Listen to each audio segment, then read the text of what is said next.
Hi, this is Fish and welcome to Fish Picks. Today we'll be taking a quick look at some of the best tools and hacks available for holding your lock in a way that gives you the best chance of achieving an open. So let's get into it.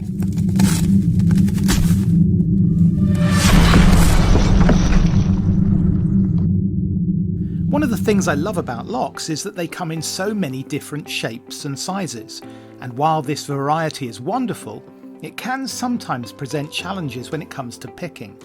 Ideally, we want to create as stable a platform as possible when working towards an open.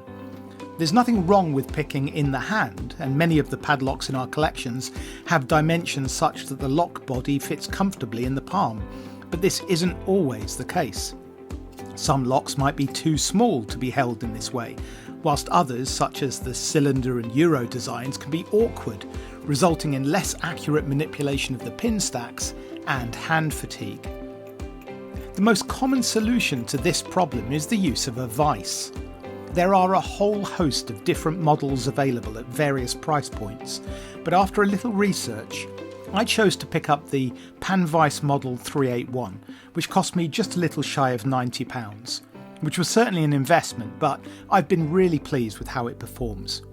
It has a vacuum seal at the base, which is lever operated, but most of the time I don't use this because the forces I'm applying don't require that level of stability. I just rest it on the table that I'm working at and it's fine.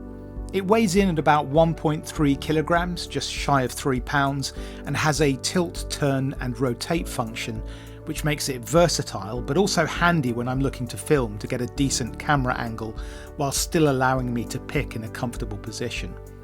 It has what Vise calls a standard head, and so far this has been able to accommodate all the locks I've worked with. They do produce other models, including the 397, which has a wide head, and I know that this is also popular in the locksport community. It really is a matter of individual preference and budget. I know plenty of pickers who are using a cheap and cheerful vise from their local hardware store, which cost them less than a quarter of the price of my vise, and they're still getting good results, but whichever model you do consider, I'd say that it's very worthwhile.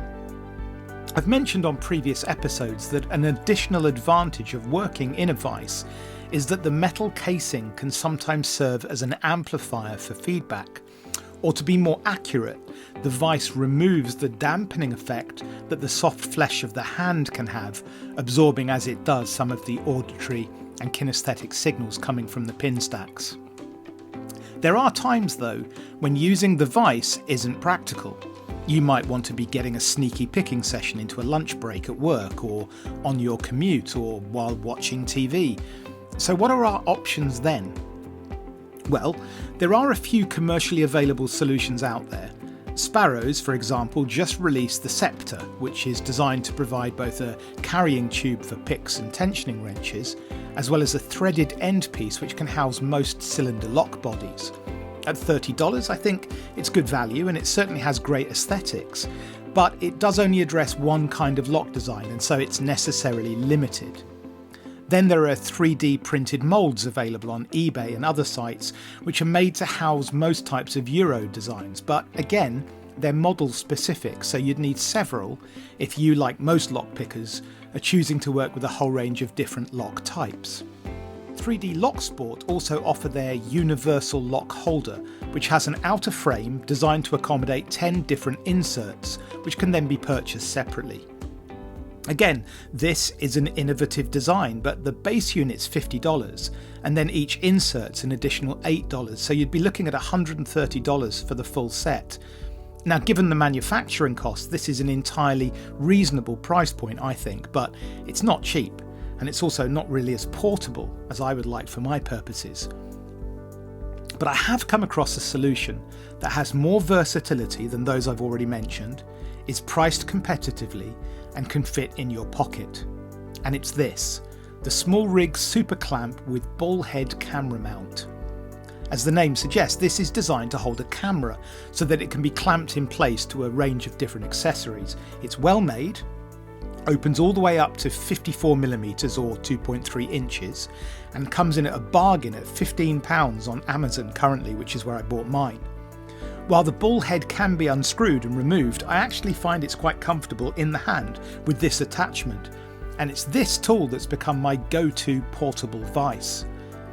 I'm definitely not the only one using this clamp or others like it, and I've seen a few posts on Facebook forums of people using this to good effect. I'll put a link in the description to this video if you decide to pick one up for yourself. So there you have it.